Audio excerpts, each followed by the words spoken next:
Hello and welcome to the Franchise Marketing Show. The video or the podcast you're about to watch or listen to was recorded at the British and International Franchise Exhibition at Olympia. It was a very busy event, so there was a little bit of background noise, so it wasn't filmed in a recording studio or anything like that, but it is a really interesting conversation. Hope you enjoy it. Hello and welcome to the Franchise Marketing Show. We're here live at the British and International Franchise Exhibition in Olympia. My name is Paul Clegg and I'm here to be with Dan Archer. So I'm just about to introduce Dan. Dan, can you just tell me a little bit more about yourself and what it is that you do? I certainly can do, yeah. So my name's Dan Archer. I'm UK Chief Exec and founder of a business called Visiting Angels. We're a domiciliary care provider, a home care provider, and we started in 2017, started franchising in 2019. We currently have 61 franchisees across the UK. So Dan, this isn't your first exhibition. You've been here a few times before. What is it you like when you come to exhibitions and obviously able to speak to people face to face? Yeah, I think face to face is the key to it, Paul. I mean, when a lot of digital communication in franchising, lots of research that a franchisee can do online. I think at these events, when you go to a franchise exhibition, it's possible to get face to face with people. They can ask questions of you, you can ask questions of them. Ultimately, franchising is a relationship business, and it's far easier to do that, I think, face-to-face. Yeah. And how has the exhibition been for you so far? It's been really good. It's been really, really good. Yeah, I mean, I think it's nice when you're in a full hall. So, you know, the space here is terrific, but, you know, with lots of exhibitors, lots of visitors, really busy yesterday, sort of middle of the day, which was great. I gave a couple of presentations yesterday as well, was involved in a couple of seminars, and again, it's nice when people sort of see you speak and come to the stand after that as well. So we had a pretty good day yesterday, yeah. Fantastic. Any highlights that you can mention? I would say it's really it's a chance to talk to people, and I think we're in a sector in the home care market where, you know, there are something like 20 franchise brands that are involved in franchised home care, and there are probably something in the region of 5 or 6 of those in the hall here today. So people are coming to this event because they want to talk to home care franchisors, and I think for me it's nice because people are coming along, they're well informed, they've done some pre-research, and it means we're able to get into a lot of detail there. So I think that's been the highlight for me, exactly how well qualified some of the people that are coming to this event are, you know. That does seem to be a common thread where the people coming to exhibitions such as this one are more educated about what is going to happen, about franchising itself, and that's something that you've definitely found? Yeah, I think so, and I think it, you know, the effort required from someone that's interested in franchising to come along to this event, to get themselves a ticket, to leave the house, to come along. You know, it's far easier, I think, just to sit at home and do your research online. So we tend to find the people we speak to at these events are a lot more committed to the process. And also from my perspective, you know, the chance to get into detail that is relevant to the business and how the business is going to work for the franchisee, because somebody's already done a bit of pre-research, is a real benefit. Yeah. Excellent, yeah. And you mentioned that you did a speaking slots. Yeah. Why did you choose to do that? What's the benefits for you? I mean, I think again, it's a chance to sort of put the brand in front of people who might not otherwise see it. It's a chance to be able to talk about some of the industry issues that exist within our sector, to talk specifically about some of the challenges that franchisees might face coming into any franchise business, or indeed a home care franchise business. So they're a chance for us to show a little bit of thought leadership, I guess, but also ultimately, you know, we're busy on the stand anyway, because in the middle of a busy hall you're going to be busy on the stand, but when we finish speaking at those events, we do tend to find people will come onto the stand when they might not have done previously. Yeah, so I'm guessing that positioning yourself as an expert, it resonates with people and they want to find out more and will pop across to see. Yeah, they do. But I think it also is just that thing of, you know, a lot of people come to these events decided already that they are thinking about home care franchising. There are also lots of people who come into this just knowing they want to run a business, knowing they want the independence that franchising will give them, but not yet decided on what sector they want to go into. So, yeah, for those people, I guess if we're able to address some of the concerns or myths that may exist around a sector, and maybe open their eyes to something which is a different way of thinking, that's a useful thing to do. So yeah, it's quite a valuable way of doing it. Yeah, and I'm hearing that from quite a lot of people. That's the reasons for doing that, being able to put themselves forward, and it's just the added value you can give to everybody who's coming along as visitors to help shape their minds. Yeah. Obviously, for your brand, do you want to just talk a little bit more about exactly what you do as your brand? Yeah, absolutely. We are, well, we're the world's second largest private duty care franchise. We're in 5 countries around the world. We've got 800 franchisees around the world. I brought the business to the UK in 2017. And I spend a lot of time looking at our sector, and what I realised was that in researching brands that existed, and some of those were franchised, most of them were not franchised because most of our sector is not actually franchised, that little or no effort was being put into mission statements focused on people.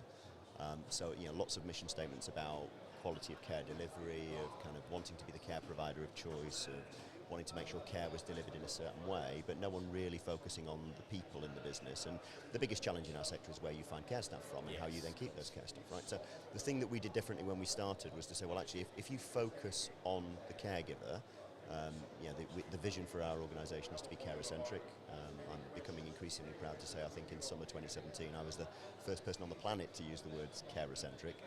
And the focus of the business being carer-centric means that we operate differently in many different areas. So better pay, proper contracts, better reward structures for caregivers, a cultural reset such that everyone in the organisation says that actually our staff are more important than even the clients that we're supporting. That's what we launched with.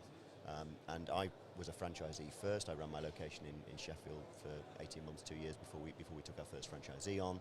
I grew that business to 2,000 hours a week of private duty care in less than 3 years, 0 to 100 employees in less than 3 years. And we were only able to do that because instead of losing lots of staff, the industry average staff turnover rate in home care is anywhere between 60 and 70%. Our staff turnover rate nationally with Visiting Angels is 13%. So when we were recruiting to build capacity rather than just to replace people who were leaving.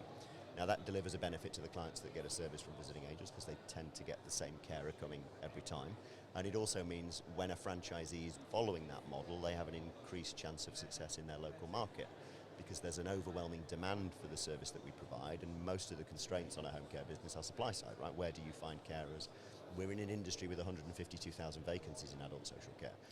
So what we said was actually if we address that by trying to make the job more attractive, that will enable more people to potentially want to work in care, which will give the franchisee an opportunity to succeed. And it takes their headache away from franchising. It doesn't remove the headache, but it gives us an advantage, I would suggest. It's still the hardest thing that we do, but we've just positioned ourselves to give ourselves a fighting chance of being able to be successful in that. So when you look at a franchisee and prospects as they start searching the market, who are the typical people that you look for?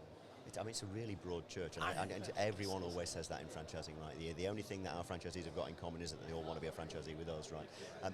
But I think it's interesting, especially in the context of this event, that we're not looking for people who are experienced in our sector. We're looking for people who've got some exposure to the problems that exist in our sector, but I'm really looking for a franchisee that agrees with our vision and our value base, right? If they can have the right amount of money, they can have the right aptitude for running the business, but if they're culturally not a good fit for us as a franchisor, I don't want to work with them. And it's really difficult to gauge that on a digital response, right? On an inquiry through a website, you really can't read that from somebody. Hence, that's why shows work for you. This works really well because, in an exhibition environment, I'm able to talk to somebody about this and really get a proper sense of where their value base sits. And it's quite a hard thing to articulate, but we've got an inverted organisational chart at Visiting Angels. So basically I'm the least important person in the business. Okay, the caregivers are the most important people in the business. And that means that my franchisees are the least important people in their business. Now, this event is all about empowering people to come into self-employment through franchising. So everybody wants a franchisee to be really important. And what I'm actually saying is come into your business with Visiting Angels and make yourself the least important person in the room. It's an interesting approach, right? Yes, good sales approach. But if the franchisee is not able to reverse themselves away from that business owner ego thing and genuinely celebrate care as being the most important people in their business, they're not the right person for us. So again, very useful to be able to do that in an exhibition hall to just understand how people think. That's great, thank you for that. So let's wind the clock back a few years, shall we say. How did you get into franchising? Where did it all start? Oh, I accidentally got into franchising. Everybody says that. Yeah. You find franchising. No, I genuinely did. I mean, I was living in East Anglia. I'd done university. I'd gone back home to my mum with a load of debt, and started working in field sales. But I'd studied marketing. So I was like, okay, I knew I needed to be working in a marketing role, but I was living in Norwich, and if you live in Norwich, it's either Coleman's mustard or as it was then, Norwich Union, now Aviva. Yes. And I knew I didn't want to work for either of those two big corporates. And I saw an advert in the local newspaper, the Eastern Daily Press, for a marketing manager for a company called Signs Express. And I applied and I joined, and I had no idea at all that they were a franchise, because back in '98 you couldn't go online and look at a website. They didn't have one, actually, so you couldn't tell what the business was all about. So I went into the interview relatively blind and really went from there. And I was really lucky that the founder of the business, my MD, when I was at Signs Express, David Corbett, became the chairman of the British Franchise Association quite quickly after I joined, and that sort of opened a door to the wider world of franchising for me. I started doing a series of educational seminars in 2001 called the Franchise Alliance, or the Franchise Seminar Program, and we were going all over the country speaking to people about franchising. And so I sort of very quickly moved into the bigger world that is franchising. And I guess once you're bitten by the bug, you just you love it, right? And I've genuinely always loved the interaction with franchisees, the ability to be along for the ride when an entrepreneurial franchisee is going through that journey of starting their own business. That's a nice thing to be involved in. It is, and at Coconut we love franchising, and people who fall into it accidentally and grow into it, you soon become. It becomes so important to you, and the passion, the ethics, and the engagement of the sector are amazing. Yeah, totally. So with the prospects as they're coming in today, and they know a little bit about franchising, what is it that you say to them to excite them and educate them a little bit more about franchising? I mean, I think there are some sort of ground rules which are fairly universal, which is that there's an investment involved in starting any small business, right? There's absolutely investment involved in starting a franchise business as well. So there's no point a prospective franchisee looking at an opportunity which is beyond their means, and that's okay. That's not a criticism of somebody. If you overstretch yourself, you are going to put yourself at real risk when you start your business. So first and foremost, can you afford to do the thing that you are looking at? Don't waste your time looking at opportunities that are going to be beyond what you can afford to invest, or actually on the other side, that don't bring you the return on the investment that you actually need to support your lifestyle and your family. Yes, of course. So once you've got past that basic level of the money involved in this, it's really then down to what you want to do, right? Because the whole point of this is that you're going to start your own business, and you're going to have the freedom to throw the duvet off in the morning and go out there and do what you want to do. So why would you not pick a sector that excites you, an industry that excites you, a business model that excites you? The franchisee should have the opportunity to sort of invent their nirvana when they start their business, right? And you don't want to be then thinking, I'm begrudgingly going and doing this, okay? So what have you got a passion for? A good question again to ask. But coming into this with a sense of really needing to understand what the day-to-day looks like, right? Because when you are a franchisee, you are operational in your business day-to-day usually. And that sort of requires you to have a certain skill set in some instances. I've always said I used to smoke, I used to drink a lot of coffee, I still drink a lot of coffee, I don't smoke anymore. And I always used to say, look, I never could have been a sandwich franchisee, right? Because I would have been the worst person in the world to have to face the public before 8 o'clock in the morning when I'd not had 5 fags and a bucket of coffee to get me going in the morning, right? So I think that's about knowing what you're good at and then playing to your strengths in the business that you go into, And obviously talking about the franchise sector as a whole, where they're taking a leap into not just the brand they're looking at, what is it that's so special that you communicate to them about the franchise sector? I think there's a community when you are a franchisee. The community comes from being part of a network of business owners who are non-competing predominantly, but they're in the same sector. Now that's very unusual. Most self-employed individuals are in isolation. They can't ring someone in a neighbouring shop and ask a question, because that's a competitor who's probably not going to give a straight answer, right? So it is a community. I think there's a support structure not only from the franchisor, but also from other franchisees. I think very often you will get within a franchise business a developing business unit. So you've not just got one person at head office with thick glasses and unkempt fingernails coming up with creative ideas, the R&D guy, right? It's not just about that. You've also got lots of innovation going on within franchisee businesses that your business might benefit and learn from. So that again is, I think, a really important part of franchising, a benefit that people sometimes overlook.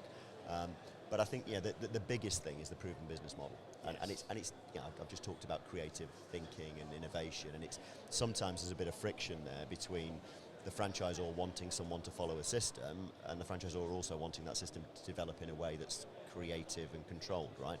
So it is about following a structure because the structure gives the franchisee a better chance of success, but it's also about, within that following of the structure, a little bit of flex from both to ensure that you don't miss a good idea by being slavish to an established way of working. Do you know what I mean? It is brilliant, especially for newer franchisors that come into business.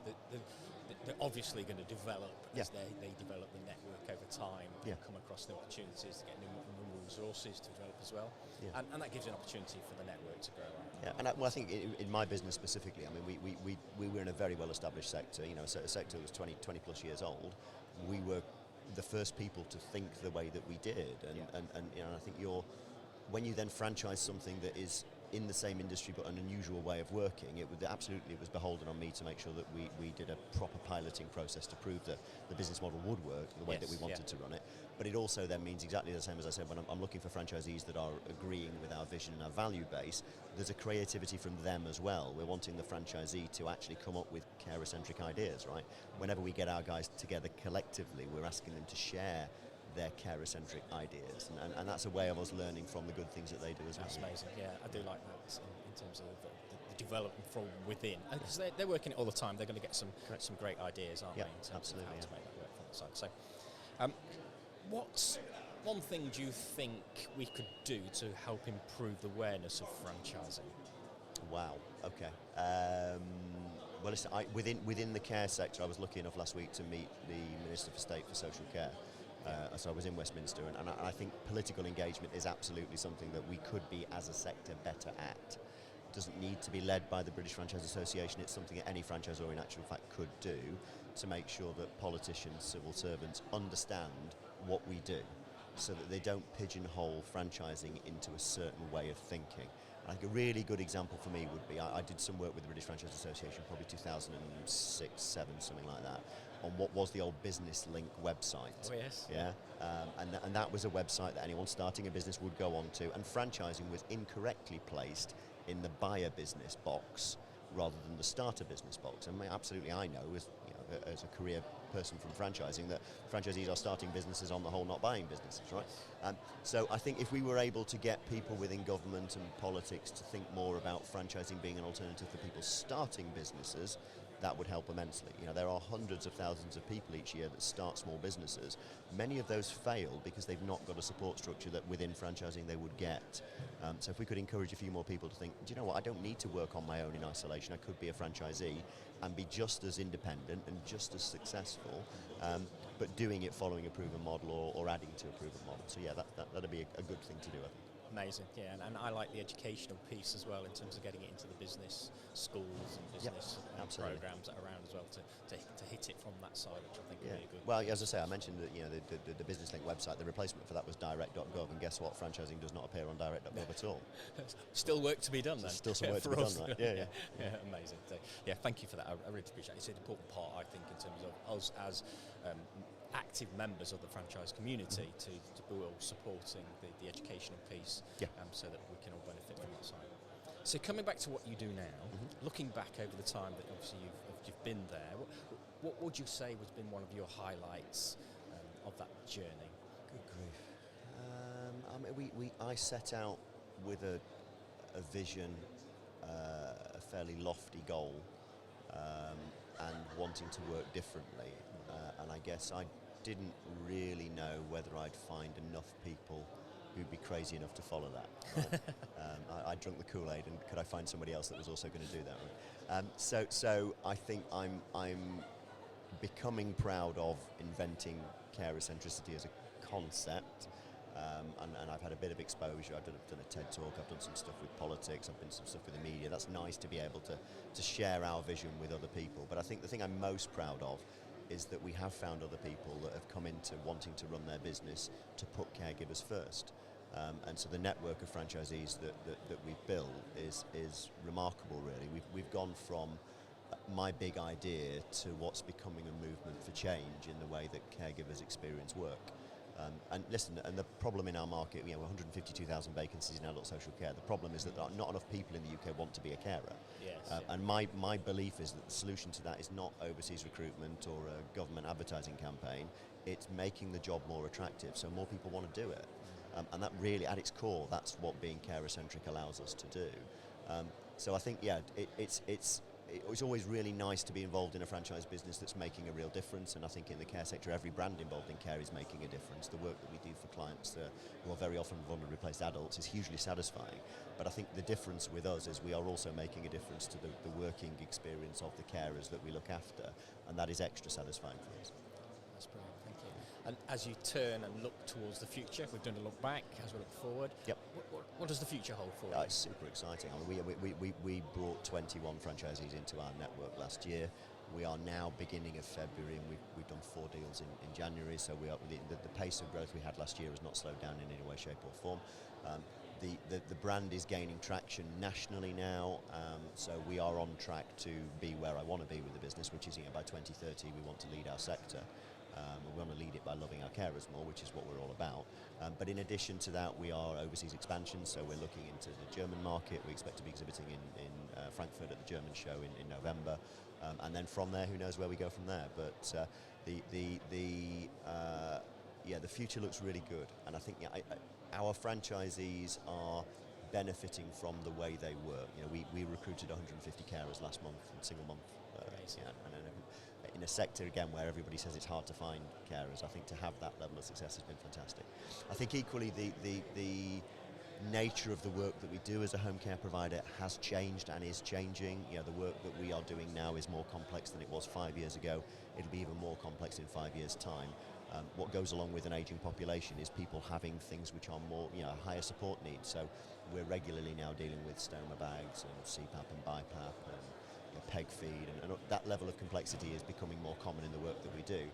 And our business model is giving our franchisees a chance to have a stable working team. Instead of 60-70% staff turnover, we have 13% staff turnover, which means the staff are able to learn the skills they need to do the complex work that's required by an ageing population. So as we move into an area where there are more elderly people with a higher support need, I think we're pretty well placed to be able to provide the service we need to do there as well. Very, very exciting. It is. So thank you, Dan. I really appreciate you taking the time to talk with me today, and I wish you every success in the business. Perfect. Thank you.